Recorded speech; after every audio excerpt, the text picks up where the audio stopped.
My name is Dan Wrye, Water Quality Manager for Pierce County, and with me today is Travis Nelson, Water Quality Supervisor of our Inspection and Technical Assistance Team. Pierce County Surface Water Management Utility is a division of Public Works, and we're the state's second largest municipal stormwater permittee, serving about 382,000 residents in unincorporated Pierce County. Today, Travis and I are going to talk about how we use a performance management approach for stormwater. Some of the tools we use are under our municipal stormwater permit, and others are more homegrown. Travis and I are going to go over two main metrics that we use to track both outputs and outcomes of the services we provide. We'll also get into some of the details behind the data trends and talk about the value added of mobile technology and access to data. Finally, we'll describe our overall program philosophy that emphasizes technical assistance, which we have found to be fundamental for any effective stormwater program. First, why we care about stormwater. Under natural conditions, evaporation when it rains or snows, evaporation and vegetative uptake takes up a bit of that precipitation. Lots more infiltrates, and a relatively small amount actually runs off the surface. In built areas, however, much less is taken up by vegetation because of site clearing. Even less infiltrates into the ground due to impervious surfaces, and that results in a significant increase in the amount of runoff that comes from the site. And of course, as runoff goes across the landscape, it picks up pollutants, causes pollution, and increases flow, which can cause erosion. Our team at Pierce County Surface Water Management is responsible for ensuring county compliance with Pierce County's Phase 1 Municipal Stormwater Permit. We also inspect stormwater facilities for permanent water quality and flow control systems. We conduct monitoring, and to meet our overall stormwater responsibilities, we track and use results of these two trends.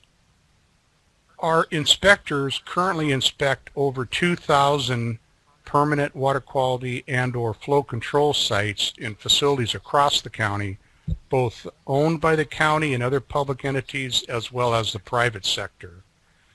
Not only, though, do we track the number of inspections, but we track and rate the degree of compliance. We have a 5-tier rating system, with 1 and 2 being the worst of the worst, in which we call those significant noncompliance. We don't want any of those, and we've been tracking intensely since 2009 that percent of the total facility compliance.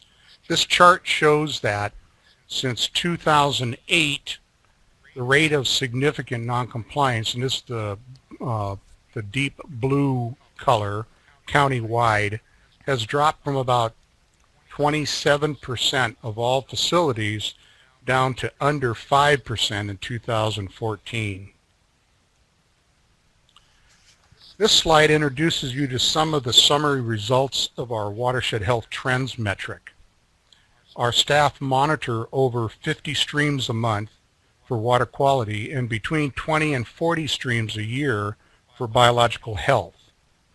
We combine both of the results of those two indexes into a compound index and then distribute the scores and rate the health of streams specifically.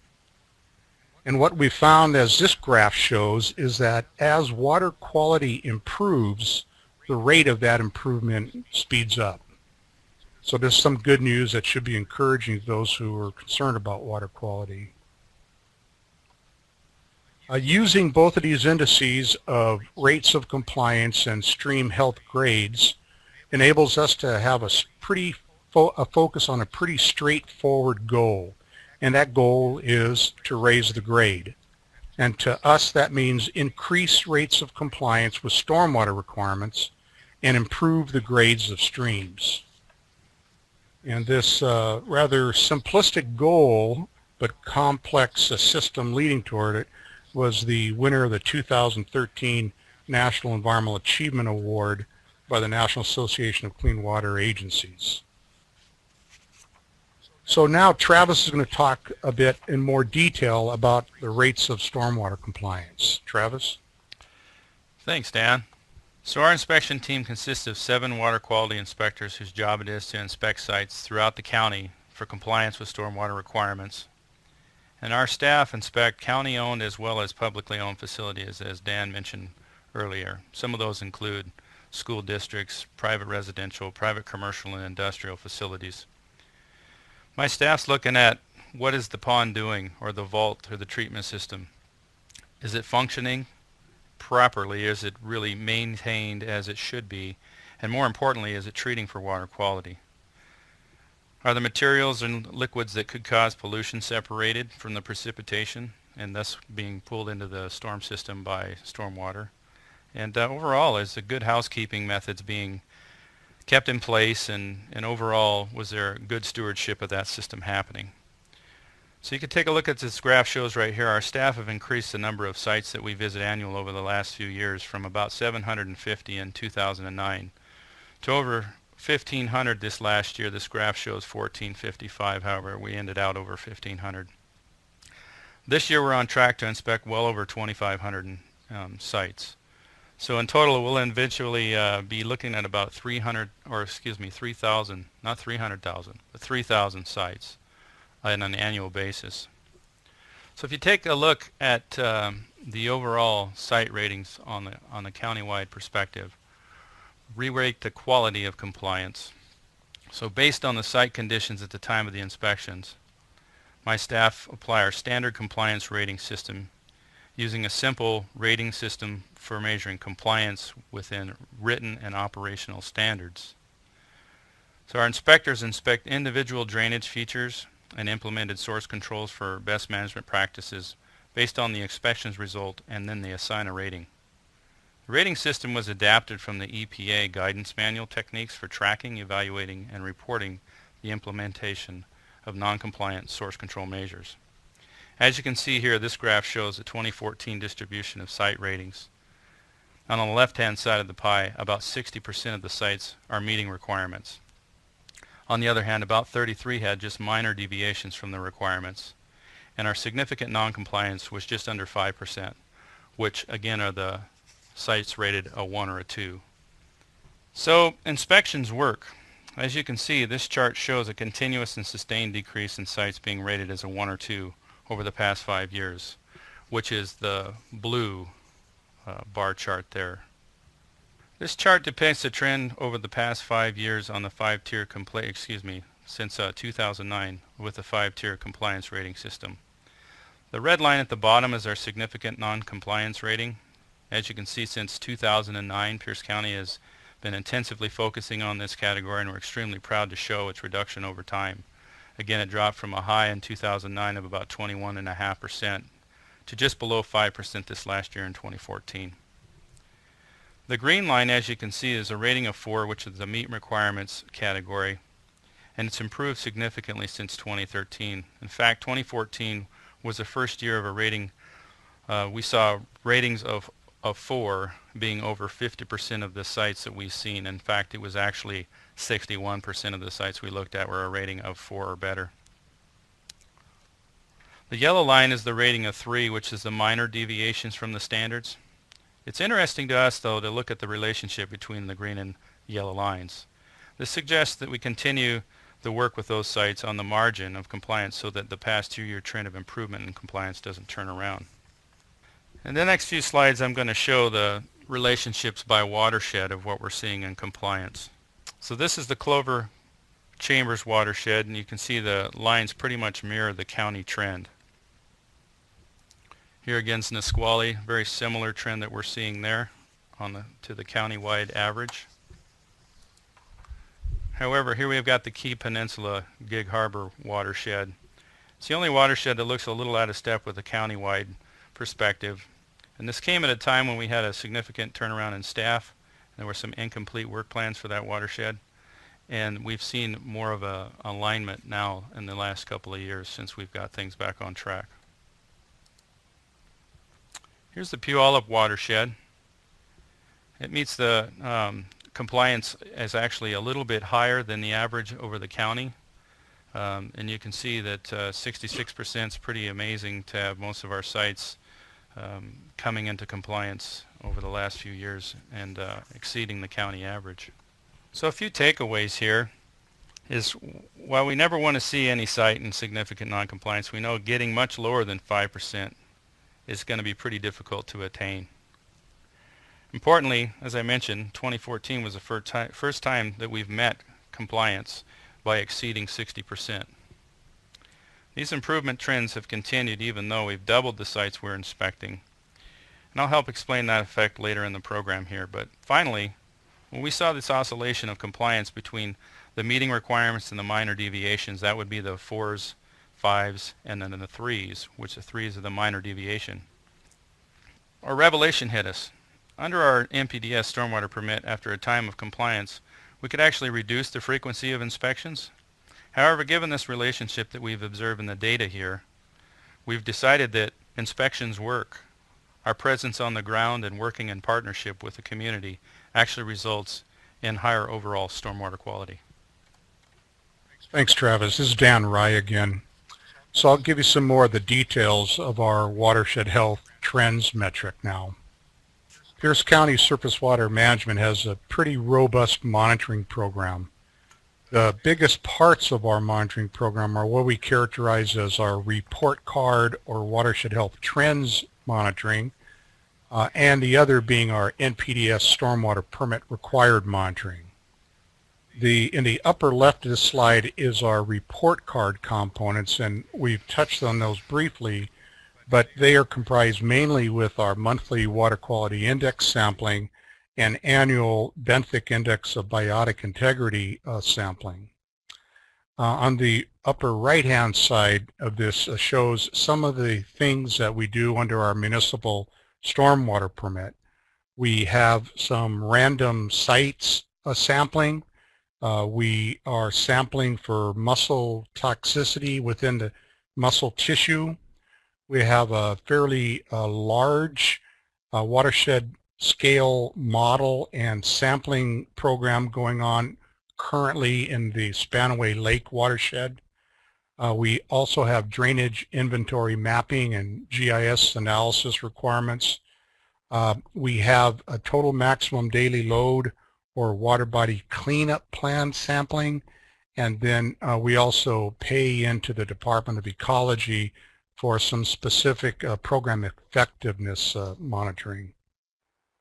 This slide shows the 9 water quality parameters that our team samples monthly, and these parameters are used to calculate a numeric score for water quality, which we use in combination with our benthic index of biotic integrity of sampling. And in this program, we're sampling macroinvertebrates for each of our 50 streams at least once in every 5-year period. And there's a suite of habitat variables that we sample for, and then ultimately classify macroinvertebrates into species that tolerate or those that are intolerant to pollution. And that results also in a numeric score. We take the numeric score from the BIBI sampling and the water quality index sampling and combine them into a compound index, and then distribute those scores into specific letter grades for report card purposes.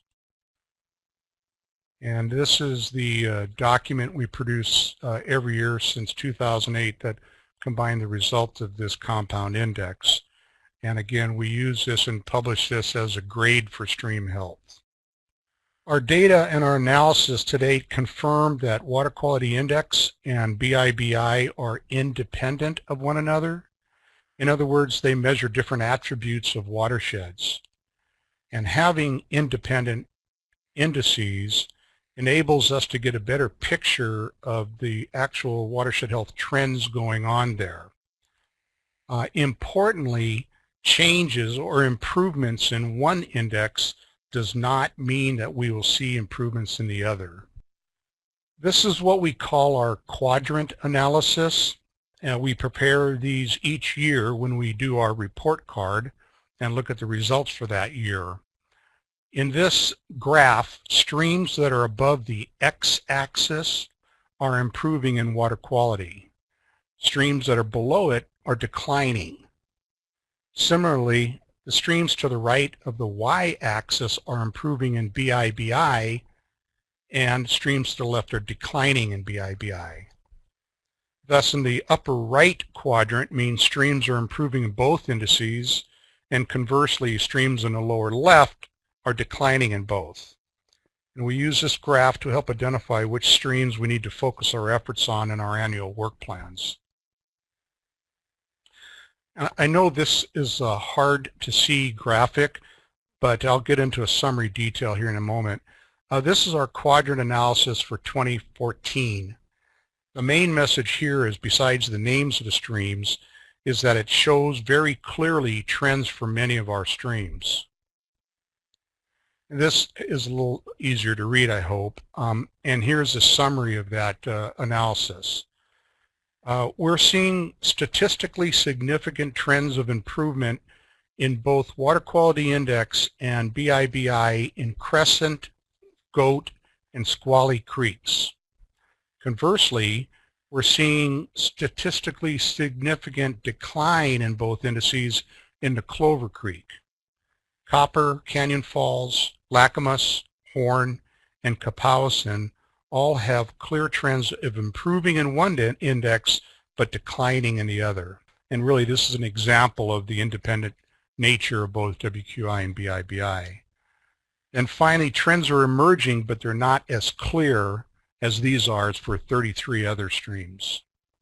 Some takeaway messages from our watershed health metric are that trends are well established for 9 of our streams, 5 of which are improving in water quality, BIBI, or both. Overall, there are more positive trends than declining trends. And as I've previously shown, as water quality index improves, the rates of improvement speed up. To date, the data do not support the same conclusion for BIBI. Now I'll turn my attention to give you a very quick overview of specific watersheds and streams to show where we have seen changes in the raw scores of BIBI and WQI from 2009 to 2014. This is the sampling locations in our Key Peninsula Gig Harbor Islands watershed, where we sample 18 streams. This and subsequent slides give the letter grades for each stream going back to 2009. The 2 right-hand columns give the change of BIBI and water quality index from 2009 to 2014. The arrows indicate higher or lower actual scores for each of those years. If data were not collected or did not change, it's shown as a dashed line. Streams shown in green improved in both indices. If there is a name underlined, like Crescent Creek in this slide, the trend of change, either better or worse, better here for Crescent, is statistically significant. Here, McCormick, Nellie Alley, and Purdy Creek all improved in BIBI and water quality indices from 2009 to 2014. Minter declined. In summary, for the KGI watershed, 4 streams improved in both indices, 1 declined in both, and 9 declined in either WQI or BIBI. We sampled 10 streams in the Nisqually watershed. Goat Creek had a very strong, statistically significant improvement trend, perhaps the strongest, for both indices, even though its BIBI score was not collected in 2009. Lynch Creek had lower scores in both in that same time frame. For Nisqually, then one stream had lower scores in both indices, 6 streams improved in one of the indices, 5 declined in water quality, and Goat Creek again could be shown here because it's improved in both indices, but this summary compares only changes from the scores from 2009 to 2014, and again we did not have BIBI scores for Goat in 2009. In Chambers Clover Creek Watershed, we're really undersampling with only 2 streams. However, in partnership with the Tacoma-Pierce County Health Department, we do have the ability to include lake values given the numerous and important value of those systems to that watershed. Poor Clover Creek, our only F, and a statistically significant trend, which is really a bummer. The bright spot of the watershed, though, is generally pretty good lake water quality. And finally, here's Puyallup Watershed, where we sample 14 streams. As this slide shows, Dairoo Creek is falling behind. Wilkinson is declining in both indices in 2014 compared to 2009. Nisqually Creek is one of our streams shown to be improving in both indices with statistical confidence. It's shown here as declining in water quality over 2009, but that's really explained by the taking of this summary of the 2 bookends from 2009 2014. So really the real improvement happened in the interim. Nonetheless, it's not shown below the summary because it falls outside our time frames. And that is overall 2 streams declining in both indices from 09 to 14, 10 improving in one of the indices, and 9 declining in a single. And as I mentioned, this is where we capture the results of our watershed health assessment in our annual report card. Now I'll turn it back over to Travis for some more detailed information on our drainage system. All right, so I'm going to talk a little bit about how we map our drainage system that we inspect. So one of the key elements to successfully managing the stormwater system obviously here is to be able to find out where it's at, map it accurately, and be able to visit it on a regular basis to ensure that all these things that we talked about our inspection program inspecting for, making sure that those parameters are being met. So we started using a GIS technology system some years ago, about 1999, and was a very intensive effort to go and look at as many structures as absolutely possible that we were aware of throughout the entire county, and it resulted in about 160,000 drainage features being collected in a GIS system. Data collection that we do out in the field is typical to what you see here in these photos right here in this slide, and all of the surface drainage features are physically collected. So the depth of the structure, the inlet and outlet pipes, size, whether or not there's oil water separators, all the drainage features associated with the stormwater system are collected and mapped out. There's not one thing that we don't look at out there. No rock goes unturned. In subsequent months and even years, we actually find additional changes that can be updated and maintained throughout the database itself. And some of that work can be done in the office. A lot of it actually results in field crews going back out on the site and verifying. Through the downturn in the economy, we did see quite a bit of a slowdown in this kind of ground truthing work of the data due to the lack of new construction. We're starting to see an uptick in that again. So our GIS crews, you see in this photo, are carrying laptops with software that enable them to actually collect the data, but these days we're starting to use more streamlined technology. Some of the things we can get away with using are like even the iPad technology.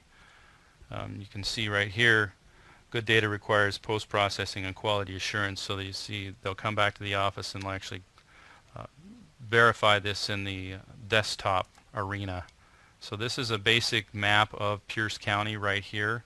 And one thing that makes our drainage mapping unique and more useful is that we map private and public, meaning county-owned facilities throughout the entire county. Here's a basic overlay of what the screenshots look like of what our system that we're utilizing will capture, and you'll be able to view these in what we call county view here at Pierce County.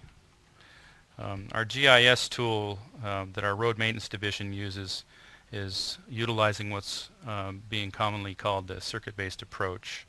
They have somewhere around 22,000 catch basins that they're maintaining and tracking for maintenance on an annual basis, which is very labor intensive and very data demanding. So having a system such as this to utilize is critical for the success of our program. So circuits are assigned a work order and inspected based on asset management needs rather than just a default annual event. So what that means is really, a condition assessment, the level of service, the risk of the system itself being in failure, performance measures, and a replacement model. It's part of the main 8 elements of asset management. This approach has removed some 4,000 tons of sediment from county-owned catch basins over a 3-year period. SWIM is mimicking this analytical tool here in surface water management with a catchment area analysis to target and schedule prioritize site investigations of private and public systems, since it's worked so well with the roads division. So technology has really dramatically changed how we collect, store, manage, and make data available. We have a common saying around the office here is that we manage on the data. We don't like to make assumptions. I'm very diligent about working with my crew and showing them exactly where the data is coming out on a daily basis. They actually get a production graph on a weekly basis showing them exactly where they are in their inspection targets, and it's resulted in some of these things we've talked about of increased productivity and an increased overall compliance for stormwater features in the public. So we use this asset management system called Maintenance Connection. This is where we store all of our stormwater facility inspection and response data. So Maintenance Connection is really an asset management system that contains a full suite of services. I'm not a representative for Maintenance Connection, and there are other services out there that you can utilize. However, we're pretty happy with the way it's working for us. It includes fields with detailed information such as the asset, which are the purposes in the stormwater facility site, and we assign compliance ratings to these. Work orders are generated that document the maintenance operations and source control action needed in the future, and what the current status is, and what the work scheduling and reporting is. So we actually get work orders generated out throughout the system of Maintenance Connection that are specific to each one of the inspectors. So as I mentioned, we've started on a road of maintenance through use of mobile technology, maintenance and inspections rather.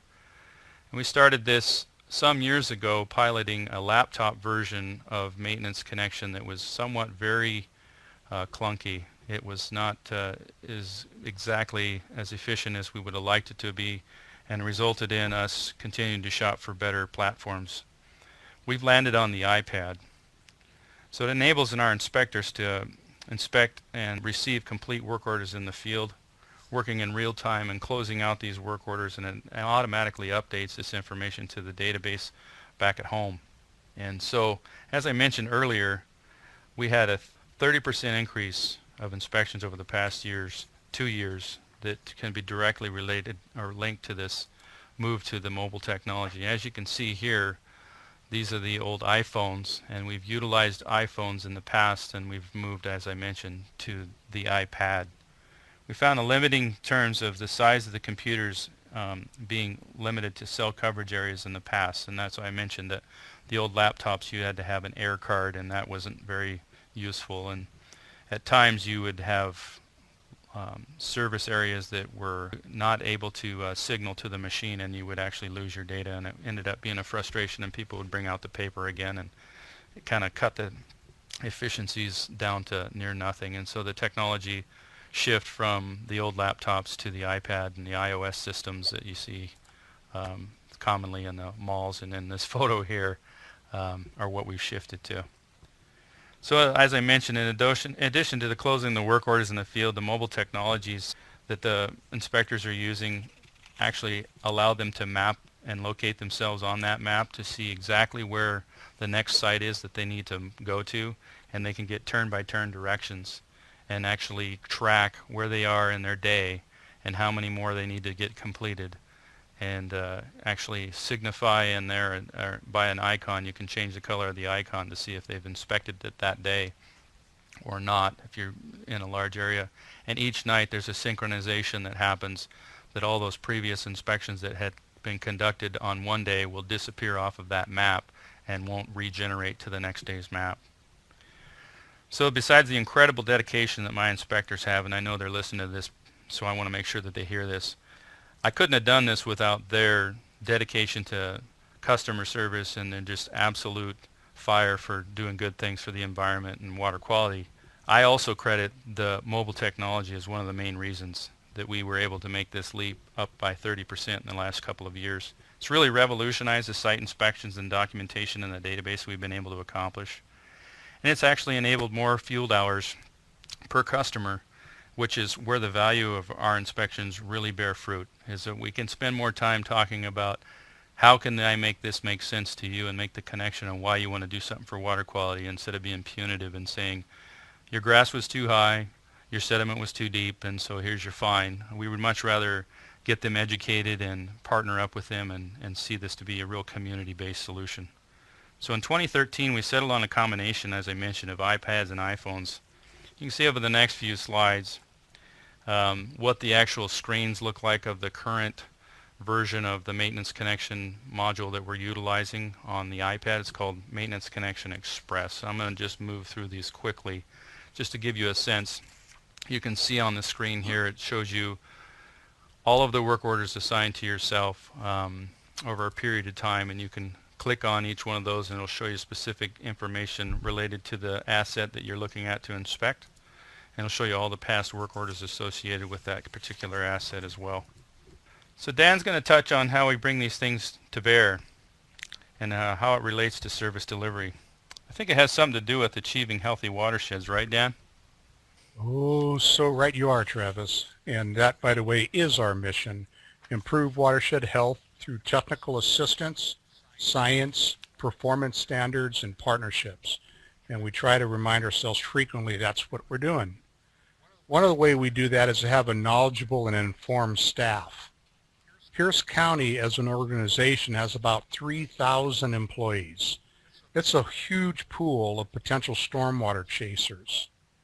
In 2012, by Pierce County Executive Pat McCarthy, under an executive order, created a centralized NPDES stormwater training position. And that person is responsible for O&M, spills, stormwater, and overall illicit discharge awareness and NPDES awareness training. As this slide shows, we publish an annual training calendar, and then we coordinate with messages from the county executive, who asserts the value and the importance to all county departments.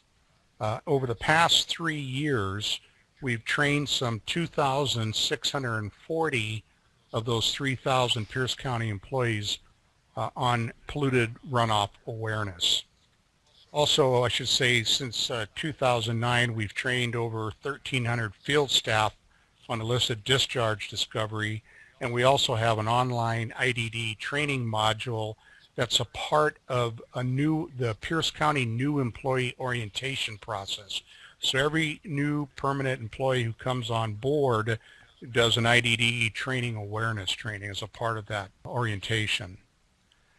In addition to training, we develop stormwater pollution prevention plans for county facilities. These include detailed site drainage drawings showing sensitive areas and the drainage system.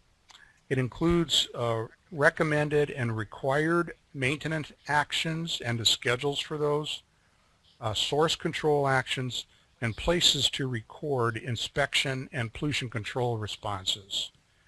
To date, we have over 20 plans that cover 35 Pierce County-owned facilities that are operated by 9 different county departments.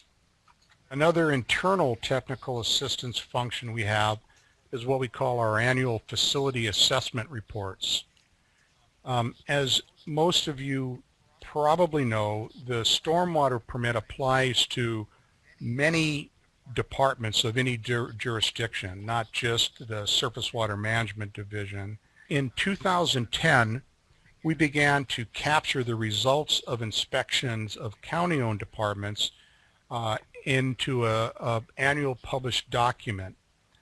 Our water quality inspectors use the same database, the same maintenance standards, and the same compliance rating system as we do for any private facility.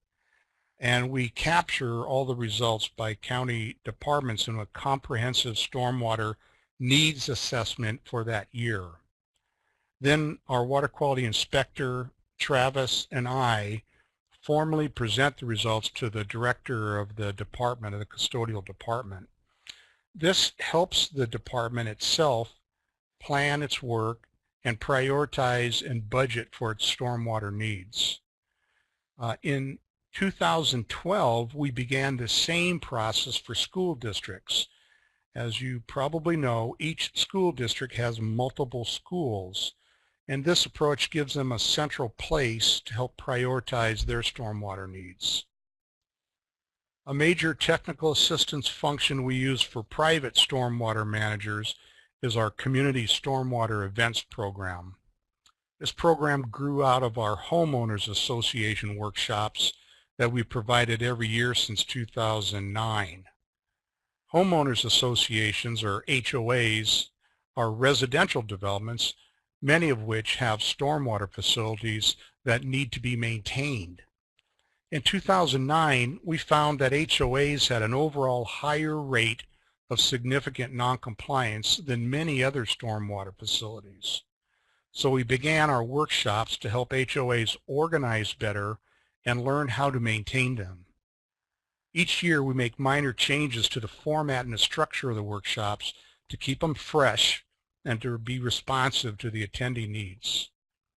This slide shows our 2015 event, which will also bring in folks, not just those who live in HOAs, but other residents, as well as representatives of other jurisdictions throughout the region. We also apply technical assistance strategically within watersheds where potential water pollution may be found.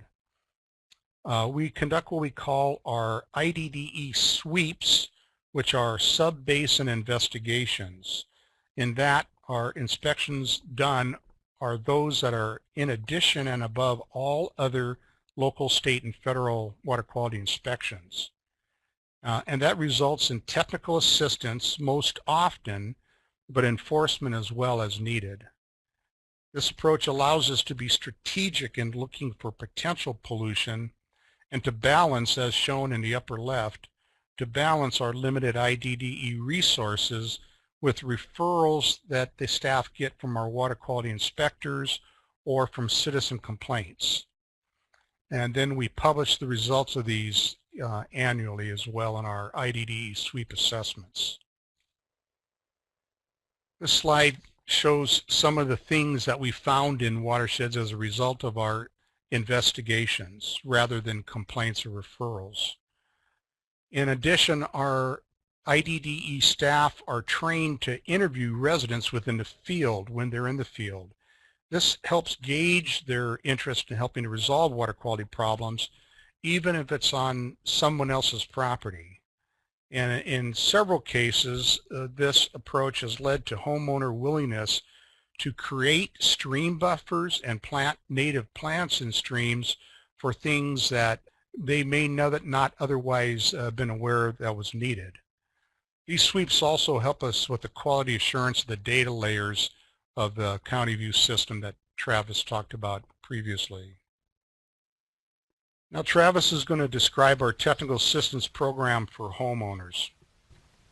All right, so as Dan mentioned earlier, homeowners associations have been a special focus for us over the past several years, and we continue to expand and freshen up our annual workshops. So as we talked about a little bit there a moment ago, that the community outreach approach is really where I'm focused. Say I didn't live in an HOA and I saw this HOA flyer come into my mailbox, I may not think that I can do something good for stormwater in my community.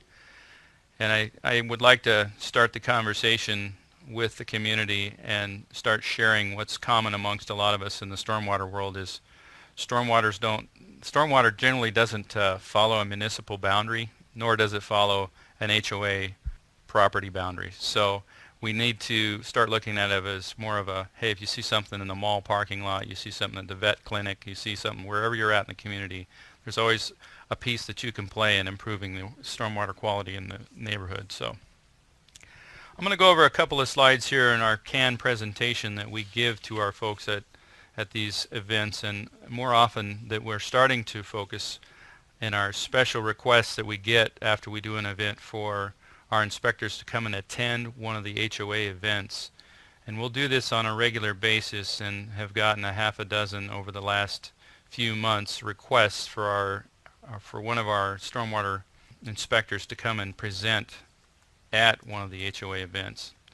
So for those of us on the phone, some of us live in an HOA, and we might wonder, how does this beautiful prairie go from this to this? And it obviously comes by way of a set of plans that gets submitted to a local planning department, and that site development plan has a layout. It shows the parcels, the streets, what have you. An operation and maintenance plan is one of the most important parts of that, which contains the maintenance agreement, site summaries, and maintenance checklists, as well as a prevention plan for personal pollution. So next we typically will talk about how to maintain and what specific needs might be unique to your stormwater system in the neighborhood. And we basically will point out the fact that you need to look at your operation and maintenance plan. It's the person who designed your plan is going to have that most intimate knowledge of what that system is intended to do and how to best maintain it. We describe a little bit about the laws and the regulations associated with your requirements to maintain that system, but we focus more upon the technical assistance aspects and try to demystify it for folks on what we're out there looking for and why that system is in place. We talk about the fact that we're looking really just for three basic elements out there of the maintenance and operation and specific function of catch basins, storm ponds, and biofiltration swales. Not much more than that.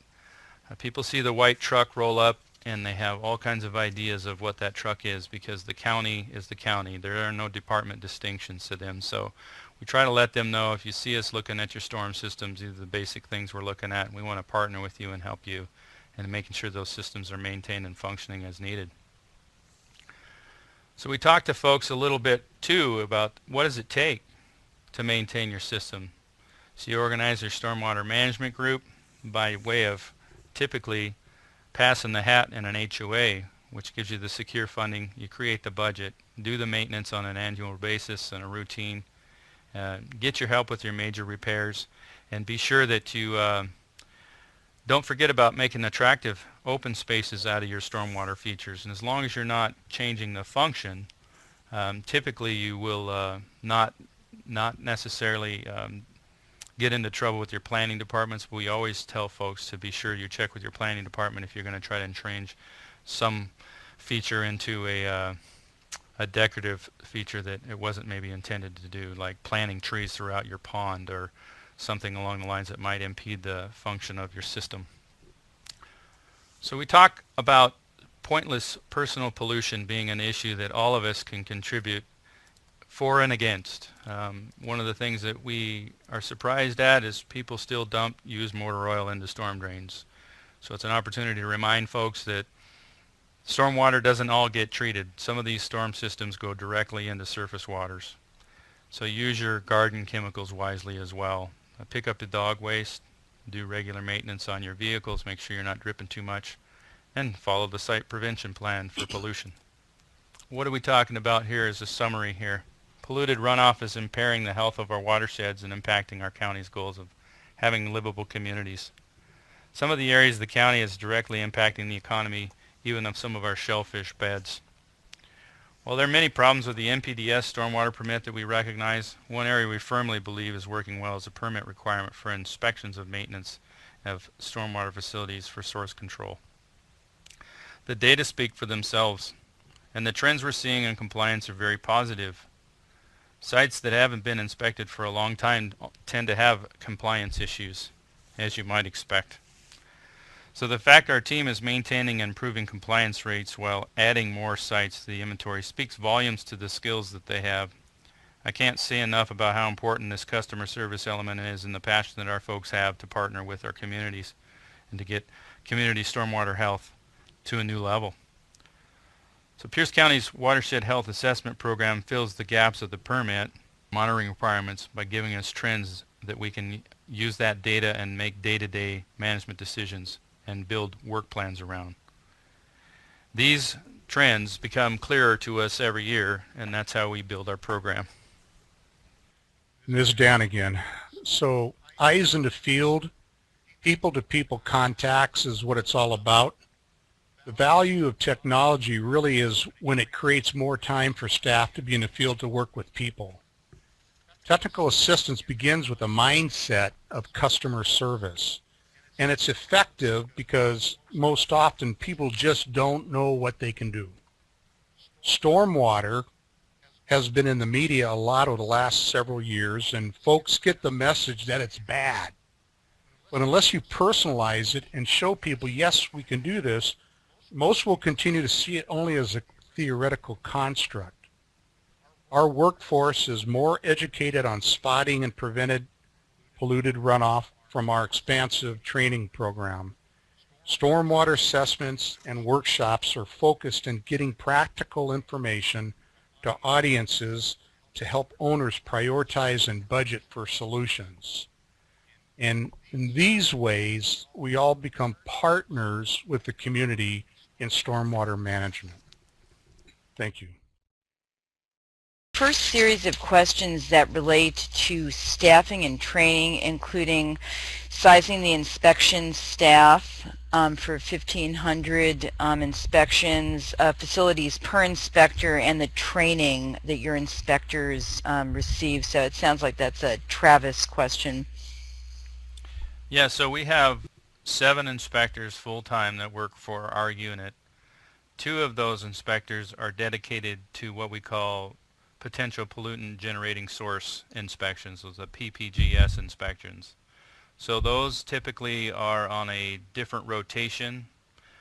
We look at a subset of those inspection sites over the year, and over the years, and as I mentioned that we built up our inventory over the past few years. This year we added additional 1,500, and a large majority of those were the PPGS inspections, which are not necessarily on a first-year basis, not necessarily going to be the full inspection that you would conduct on a otherwise annual basis. So per inspector, it's around 250 that we've been having them do on an annual basis. And as I mentioned, we manage that pretty intensely and pretty tightly, and I show them where their targets are in order to accomplish that many inspections over a quarterly period. And so so we got, you know, as I mentioned, about 250 per inspector, and we have 7 inspectors, but some of those inspectors are doing a larger portion, so that a couple of them are doing actually 500 to 700 each. And then Luann asked, how does the maintenance connection relate to GIS? Is it built around it, or do the two systems operate independently with communication between them? And second part of that is, do you map in maintenance connection? So mapping capabilities. So they are separate. Maintenance connection is actually a database system management approach, much like what you would see Federal Express or Comcast use. It's a asset management tool that has the capability to generate work orders, and then we actually use ArcGIS Online to do the other functions that I spoke of. And so there is a need to keep both of them running, and it works very well on the iPad platform. Thank you very much. And then finally, what is your IDDE approach to foam in particular? If you're talking about, for example, fire protection response, we do get that foam from Joint Base Lewis McChord on occasion, and that tends to be one where we report it as a spill to the Department of Ecology, depending on the location and the timing. And in the case of Joint Base Lewis McChord, it involves a jurisdiction-to-jurisdiction communication. So we treat foam and fire retardants in particular as illicit discharges. Thank you very much for joining us.